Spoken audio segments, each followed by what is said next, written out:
عبداللہ بن عبد الرحمن انصاری نے بیان کیا کہ میں نے انس رضی اللہ عنہ سے سنا، وہ بیان کرتے تھے کہ نبی کریم صلی اللہ علیہ وسلم ام حرام بنت ملحان کے یہاں تشریف لے گئے اور ان کے یہاں تکیہ لگا کر سو گئے۔ پھر آپ صلی اللہ علیہ وسلم اٹھے تو مسکرا رہے تھے۔ ام حرام نے پوچھا، یا رسول اللہ، آپ کیوں ہنس رہے تھے؟ آپ نے جواب دیا کہ میری امت کے کچھ لوگ اللہ کے راستے میں جہاد کے لیے سب سمندر پر سوار ہو رہے ہیں، ان کی مثال دنیا یا آخرت میں تخت پر بیٹھے ہوئے بادشاہوں کی سی ہے۔ انہوں نے عرض کیا، یا رسول اللہ تعالیٰ سے دعا فرما دیجئے کہ اللہ مجھے بھی ان میں سے کر دے۔ آپ نے دعا کی، اے اللہ انہیں بھی ان لوگوں میں سے کر دے۔ پھر دوبارہ آپ صلی اللہ علیہ وسلم لیٹے اور اٹھے تو مسکرا رہے تھے۔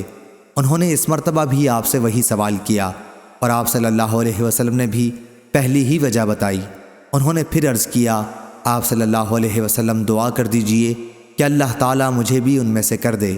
آپ نے فرمایا کہ تم سب سے پہلے لشکر میں شریک ہوگی اور یہ کہ بعد والوں میں تمہاری شرکت نہیں ہے۔ انس رضی اللہ عنہ نے بیان کیا کہ پھر آپ نے ام حرام نے عبادہ بن صامت رضی اللہ عنہ کے ساتھ نکاح کر لیا اور بنت قرظہ معاویہ رضی اللہ عنہ کی بیوی کے ساتھ انہوں نے دریا کا سفر کیا۔ پھر جب واپس ہوئیں اور اپنی سواری پر چڑھیں تو اس نے ان کی گردن توڑ ڈالی، وہ اس سواری سے گر گئیں اور اسی میں ان کی وفات ہوئی۔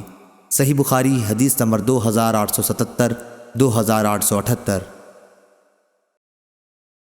یونس بن یزید ایلی نے بیان کیا، کہا میں نے ابن شہاب ظاہری سے سنا، کہا کہ میں نے عروہ بن زبیر، سعید بن مسیب، علقمہ بن وقاص اور عبید اللہ بن عبداللہ سے عائشہ رضی اللہ عنہا کی حدیث سنی۔ ان چاروں نے حضرت عائشہ رضی اللہ عنہا کی حدیث مجھ سے تھوڑی تھوڑی بیان کی۔